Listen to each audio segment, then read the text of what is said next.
Ayan, magandang araw po sa atin mga sir at welcome back po muli sa aking channel. At ngayong araw po ay isi-share ko lamang po sa inyo ay tungkol po dito sa ating regulator rectifier o ito yung tinatawag nating full wave na charger. Yan po. Bakit po tinawag na full wave charger? Dahil po meron po siyang 5 wires. Yan po. Na may kulay black na wire. Yan po. At itong video na po na aking sinishare sa inyo ay ipapakita ko lamang po sa inyo kung paano po natin malalaman kung shorted na yung ating mga regulator rectifier. Yan po.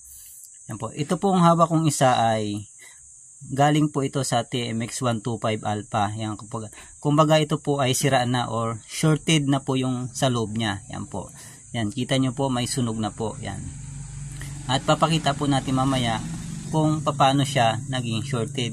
Yan po, dahil dito sa kanya mga wire, i-check natin siya kung bakit na siya shorted. Yan po.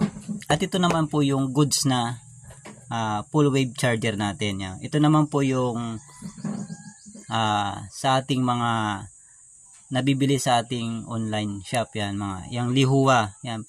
Ito po yung kadalasan nating ginagamit kapag tayo ay nagko-convert ng ating mga charger kapag nagpo-full wave tayo ng ating mga motor. Yan po. Ito yung kadalasang ginagamit natin sa pagpo-full wave. Yan po. I-share ko na lamang po muna sa inyo itong mga wire ng ating mga dito sa ating regulator rectifier. Yan po. Sa ating full wave charger. Ito pong brand na ito ay Lihua. Yan po. Yan. Ito pong yellow at saka white. Ito po yung ating full wave na. Yan. Ito po yung ating nilalagay galing sa ating stator kapag tayo ay nagpo-full wave. Yan. Same output lamang po itong dalawang ito. Yan po. Yan. Yellow at saka white. Kapag Lihua, yellow at saka white po. Kapag TTGR naman po, itong white kulay pink po siya. Yan. Yan po. Ito po yung nilalagay natin sa ating stator kapag tayo ay nagre-rewind. Ito po yung tinatap natin para maging full wave po. Yan. Yan. Same lamang po itong yellow at saka white. Yan. Tapos ito pong kulay green na ito naman yung ating negative ng ating Lihua. Yan, tinatap natin sa ating negative ng ating mga motor kapag tayo ay nagpo-full wave. Tapos itong red wire, ito naman yung output niya na. Yan po. Ito pong yellow at saka white, ito yung input. Yan. At itong red, ito na yung output niya. Siya na yung magre-regulate ng ating 12 volt supply papunta sa ating battery. Yan po. Ang labas po nito ay DC. Yan, DC current na po siya. Tapos itong kulay black na ito naman yung tinatawag nating accessories wire. Yan. Siya yung nagko-control ng ating voltahe para hindi mag-overcharge yung ating battery. Ito po ang pinaka-importante kapag tayo ay nagpo-full wave. Yan, nag-convert tayo ng full wave. Ito po ay tinatap natin sa ating accessories wire para mapasukan po siya ng positive para hindi mag-overcharge yung ating battery para hindi lumobo. Yan po. At dito nga po sa ating kabilang charger, ito naman po yung sa stock ng TMX125 Alpha. Meron siyang green, yellow, black, pink. Yan po. Ito po yung sinasabi ko na pagkakaiba nilang dalawa. Yan. Sa kabila, pink. Dito sa Lihua brand ay white. Pero same na full wave po siya. Yan po. Yan. Dito naman po tayo sa kung paano natin malalaman kung shorted na yung ating regulator rectifier. At syempre gagamit po tayo nitong multimeter. Yan po.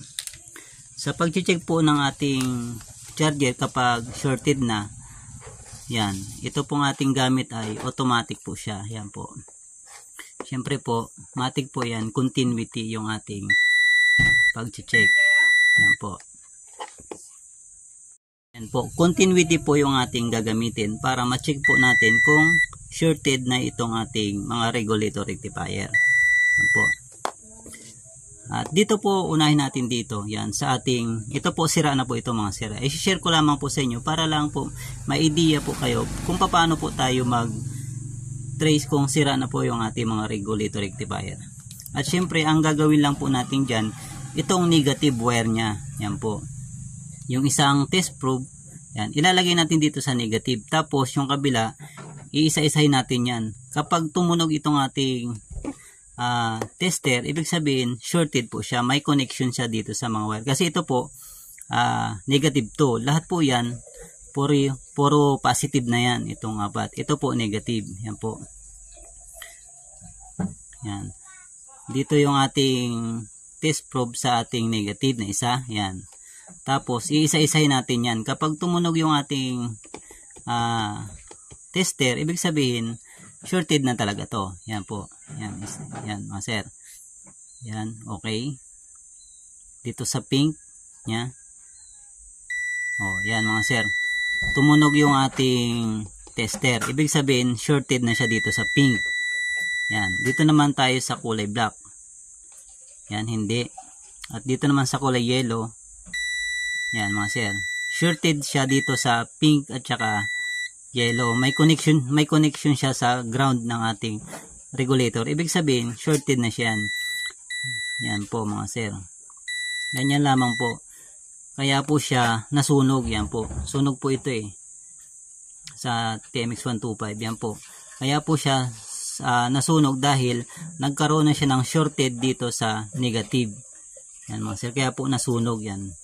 Ano ba ang cause bakit nasusunog yung ating mga charger? Yan po. Kadalasan po, yan, yung init nito, yung init ng ating charger, hindi niya na kinakaya, kaya nasusunog na siya, nagsi-shorted. Or, mayroon po siyang mga wire na nagkadikit sa ating mga harness, kaya po, nasunog po siya yan. Yan mga sir. At dito naman tayo sa goods na ating charger. Yan. Para makita nyo lamang po yung pagkakaiba ng dalawang ito. Yan. Yung isang test probe natin, lagyan natin sa negative. Yan, sa kulay green. Yan. Nakadikit po sa negative. Tapos isa-isayin natin to. Yan. Yan, hindi po tumunog yung ating tester. Yan, hindi siya tumunog. Sa white, hindi rin tumunog. Sa red, hindi tumunog.